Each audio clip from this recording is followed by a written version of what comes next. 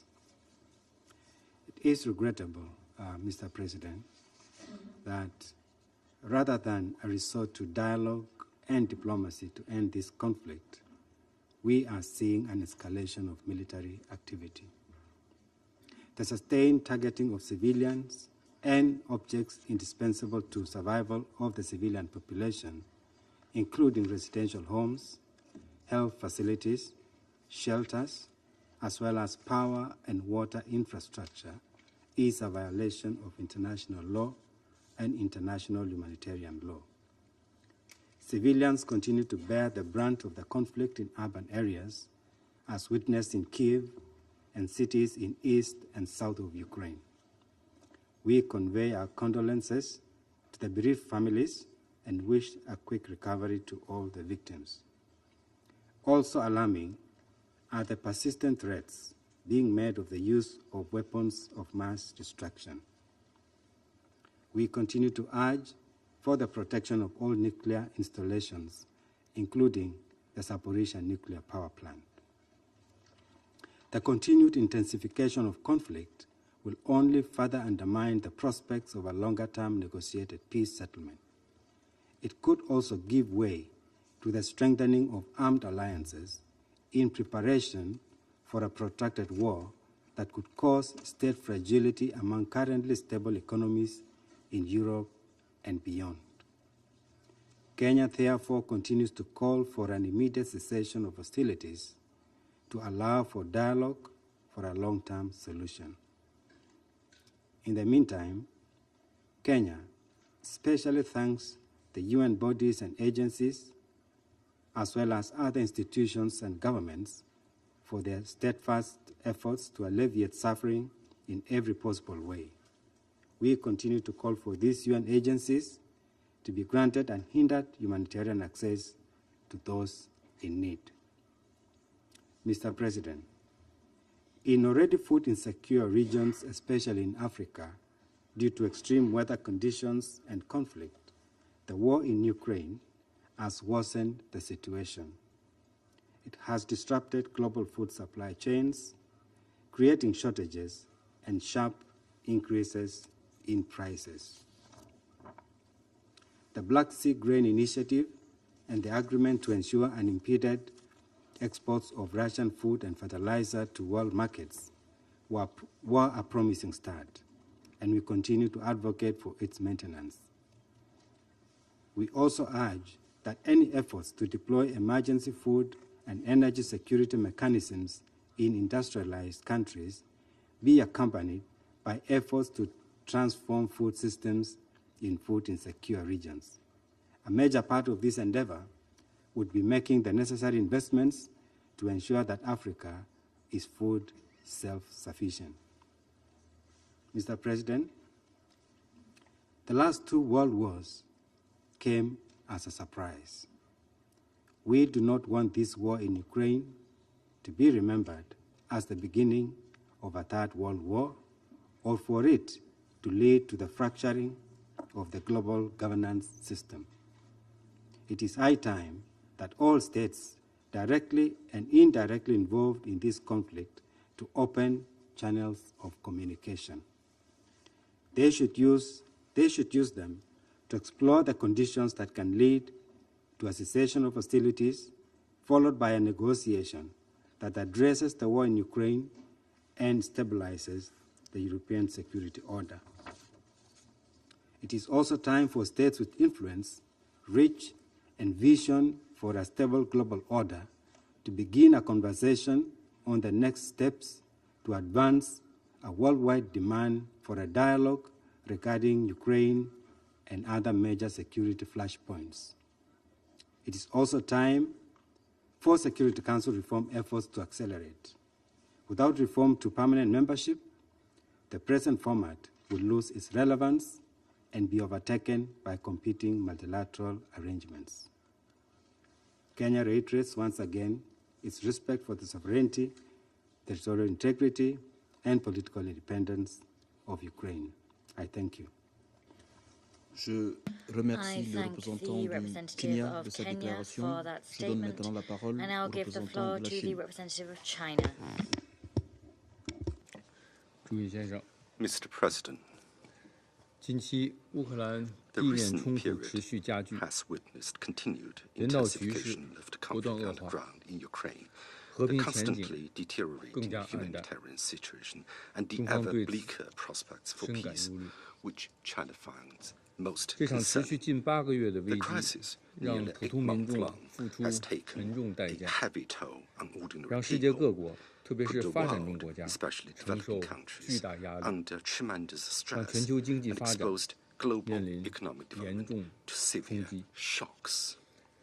我们要防止 We 冲突 must 长期化 prevent、the conflict 扩大 from 化、 becoming ever 复杂 more 化， prolonged, 全力 expanded, 减轻 and 冲突带来的 complicated. 人道后 Make 果， every effort to 遏 mitigate 制危 its 机外溢 humanitarian 影响， consequences, 共同 contain 为 its 推动局 spillover 势缓 effects, 和降 and 温、 work tirelessly 早日 together 实现 to 停火止 promote 战 the 做出 de-escalation 出现努 and 力。 cooling down of the situation, and the 今 early 天我着重 realization 强 of 调以下 ceasefire 3点： and cessation of hostilities. Today, I wish to emphasize the following 第 three 一， imperatives. 要切实遵 First, 守国际人道 to 法。 effectively comply with 国际人 international 道法是冲突局势 humanitarian 下 law. 当事各方必须 International 遵守的 humanitarian 行为 law 准则。 is a code of conduct 平 that 民和 parties 民 in 用 a 设 conflict 施应当获 situation 得充 must 分 all 保护。 abide by.